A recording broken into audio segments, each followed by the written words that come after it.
Hey, shalom, shalom, Israel, believers. It's your brother, a disciple of Christ, Brother Paul. And I think this is going to be a start of a new series. And I'm going to title it something like Debunking False Doctrines or Debunking the Deceivers. Because we all know people twist Scripture. You ever heard this one before?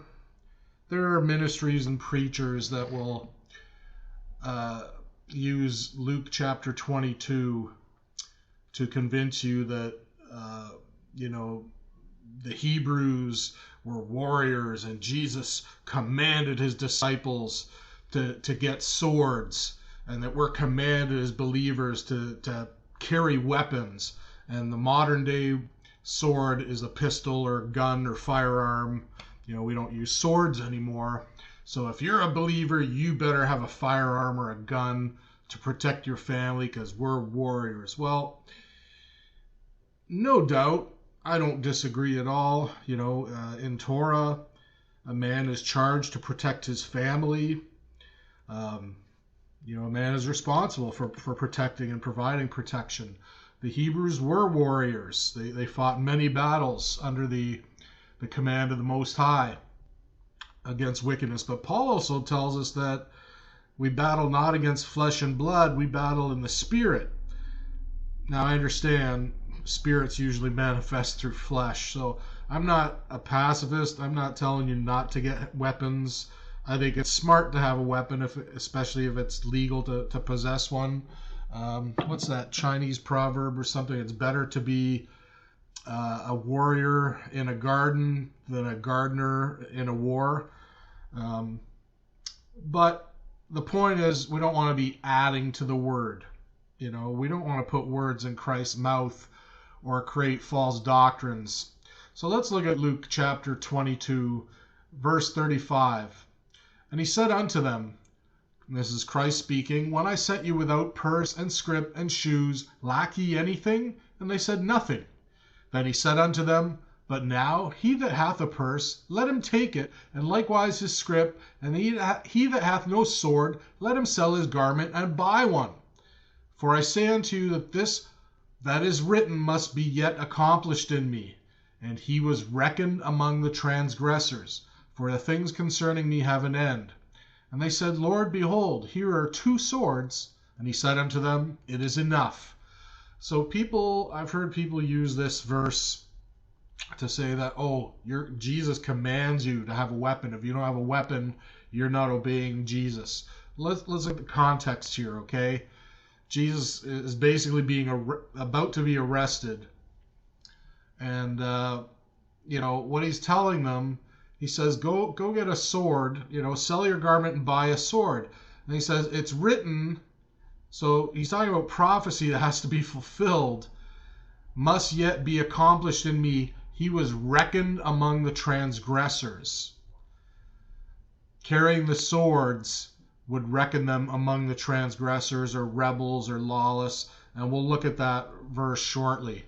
And if you look further on in Luke, you'll see when they come to arrest Christ that a sword is drawn, and one of the disciples, in another gospel it's identified as Simon Peter, cuts one of the ears of the people coming to arrest Christ, and Christ rebukes him. There's not as much detail here in Luke, so let's go to Matthew chapter 26, and starting at verse 50. And Jesus said unto him, Friend, wherefore art thou come? Then came they and laid hands on Jesus and took him. And behold, one of them which were with Jesus stretched out his hand and drew his sword and struck a servant of the high priest and smote off his ear.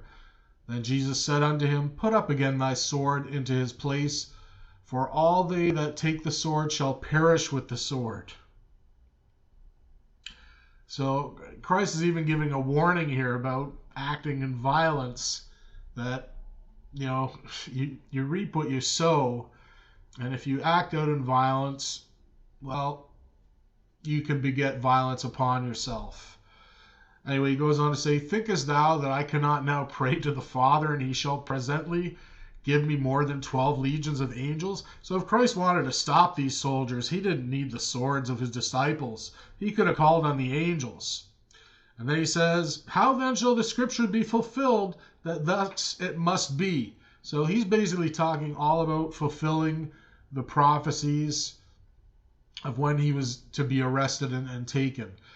We also get in John chapter 18, starting at verse 10, and this is where it identifies who drew the sword. Then Simon Peter, having a sword, drew it and smote the high priest's servant and cut off his right ear.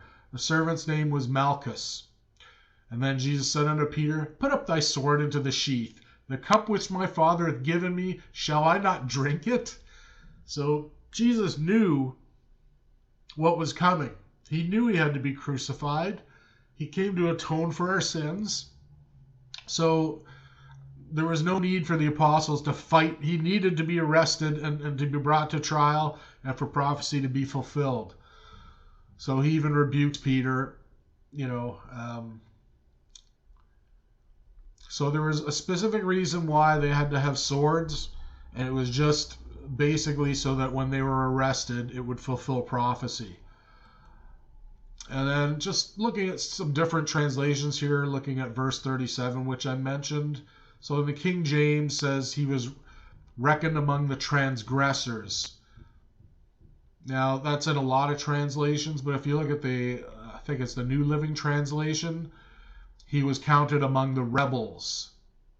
Yes, everything written about me by the prophets will come true. Let's see.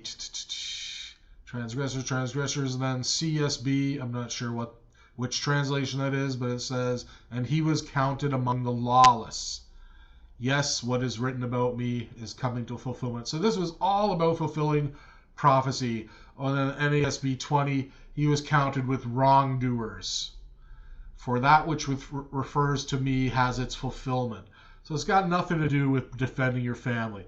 Though I wholeheartedly agree a man should defend his family, men should protect themselves, I would never ever want to take a human life. But what would I feel worse about? Or what would you feel worse about? Injuring or killing someone, that was coming to harm your family, one of your children, your beloved? Or if you stood by and did nothing and watched them murder the people that you love? What would you feel worse about? It is wrong to murder. That's the commandment, thou shalt not murder. Murder is unjustified killing. So anyway, again, the point is not about not having weapons or not defending your family. Those are good, virtuous things. They are things the Father commands. But let's not put words in Christ's mouth. There is no command for you to own a weapon, whether it be a sword or a gun or a pistol. Not owning a weapon does not make you less of a believer. If anything, it's good, to obey. It's good to do the works that Yah commands. Like Noah didn't just sit on his butt waiting for Yah to save him. He built an ark as he was commanded to. So if he gave us hands, if he gave us weapons to protect ourselves, we should use them instead of just sitting back and saying, well, Yah will defend me. But the word does say that vengeance is his. And we're also told a couple times in the word that, to do kindness to your enemies, rather than exacting vengeance, is as though you're heaping burning coals upon their head.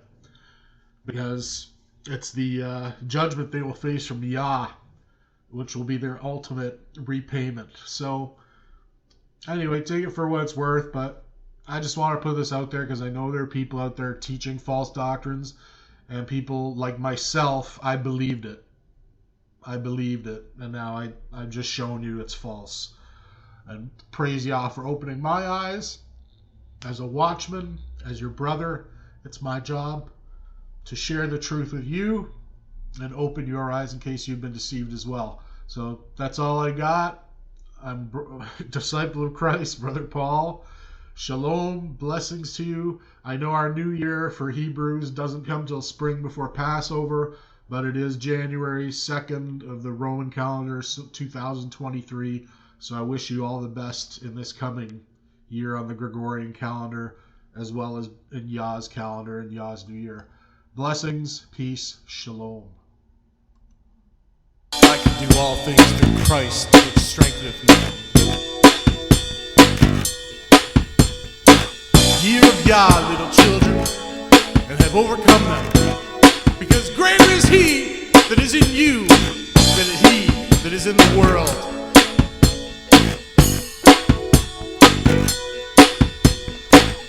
Yahshua.